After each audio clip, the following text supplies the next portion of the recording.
God says, I'm absolutely holy. Okay, now we've talked about all the Old Testament stuff. Let's go to Luke chapter 5. So New Testament, third gospel, Luke chapter 5. I want to show you what happens in the New Testament when people get close to that almighty, awesome, holy God and see him as he is. And that's what happens in Luke chapter 5. Peter expresses we each need to respond like he did. We each need to see how holy, awesome, and powerful our great God and Savior is.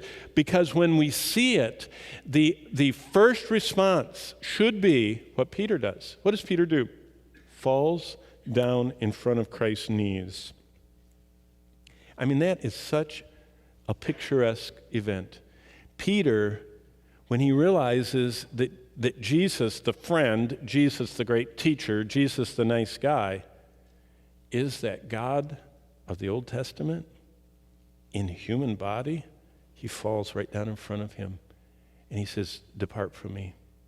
I'm sinful. You see, the more we see God, the more we see our sinfulness. Now, it reminds me, again, back in New England, when Bonnie and I were serving there, we used to have this couple that every Sunday night invited us over with our children to their colonial house. They had a house that was from the Revolutionary War. It was one of those, I mean, they could have filmed any of the Revolutionary War movies using it because it's so picturesque. But we always went after church, and it was always dark, and it was always by candlelight. And I mean, you talk about, it was amazing to go into that 200-year-old house by candlelight and all. It just made everything look gorgeous. And so we would eat there after church every Sunday night, and our kids, and we'd talk with them and everything. Finally, one time after a couple of years of doing this, they invited us over during the day. Oh my, I've never seen so much dirt and dust and cobwebs. I mean, it was terrible. I mean, I started getting queasy. I started thinking, was that on my plate? You know, I mean, it was just, do you know, I learned a lesson. You want to really entertain? Turn all the lights out, have candles. You don't even need to clean the house. Just leave it like it is and put candles up. It just makes everything look really nice until the light comes on. And that's where you see the cobwebs, the spiders, the dead bugs, the dust, the dirt, and everything. Did you know most people like the darkness? Didn't Jesus say that? Men love darkness rather than light. Why? Because our lives are cobwebby and dirty, and our deeds are evil, Jesus said. But he came to turn on the lights. And when he turns on the light, we see our sin. And either we try and turn off the light, that's what they did. They didn't want Jesus, they wanted to extinguish the light. Or we do what Peter did. Watch what he did. Verse 4, Luke chapter 5. And when he, that's Jesus, had stopped speaking, Jesus was teaching from Peter's boat, he said to Simon, launch out into the deep and let down your nets for a catch. Now you'll notice I'm reading the New King James, and there's a variant here. The majority text, the Western manuscripts, the Bible that is most seen in all of the apostolic, post-apostolic world, they have it plural. It's Jesus commanded Peter, let down his nets in the plural form. So it's interesting what Peter does. He says, let down your nets.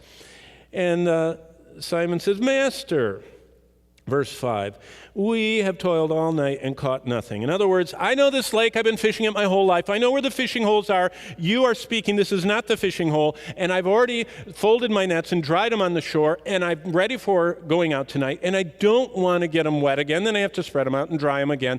And I know what I'm doing. But, you know, isn't that how we obey the Lord? But, at your word, I will let down the net. It's singular in the Greek text. Isn't that interesting? It's kind of a grudging, partial obedience. You know what that shows me? God wanted to bless Peter with every net he had bursting with fish. Kind of like a going away present because he's starting the ministry. And Peter grudgingly, not knowing what the Lord's doing, not knowing his power, only put out one net. But look what happens. Verse 6, and when they had done this, they caught a great number of fish, and their net, notice it's singular, was breaking.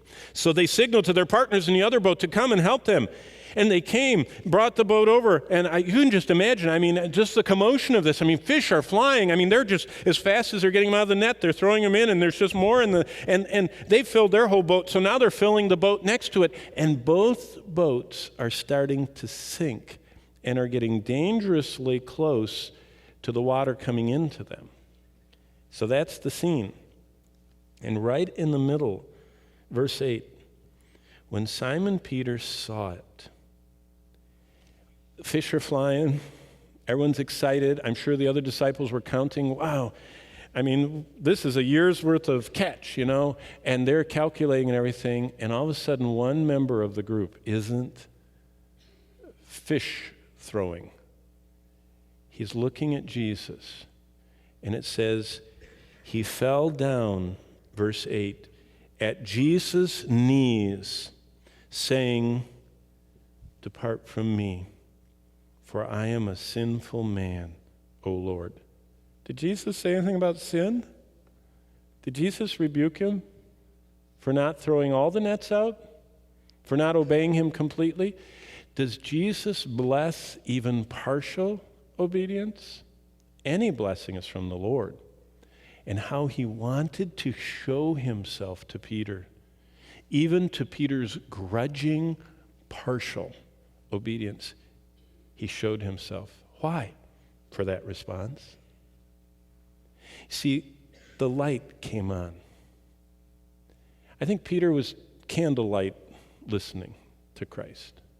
But all of a sudden the light came on. And he looked at himself and he said, and his complete response was to fall humbly at the knees of Jesus. And he said, I'm not worthy to be anywhere near you. I know who you are. See, the more you know the Lord, the more I know the Lord, the more we see him in his word, the light gets brighter. And we have to regularly come and say, I'm not worthy, but I fall at your feet. And that's the humble, contrite heart that God blesses. By the way, keep reading. Verse 9, for he and all who were with him were astonished at the catch of fish which they had taken, and so also were James and John, the sons of Zebedee, who were partners with Simon. And Jesus said to Simon, don't be afraid. Don't be afraid of me in your partial obedience and your kind of giving me a hard time. From now on, you will catch men. See, that's what the Lord wanted to show him, how exceeding abundantly he could pour out his power on his life and ministry. So look at the response now, verse 11. So when they had brought their boats to land, which must have been quite a feat, overloaded and, just barely taken on water and sinking, they forsook all and followed him. Isn't that amazing? That's the response of seeing God up close and seeing his awesome holiness and seeing our utter sinfulness.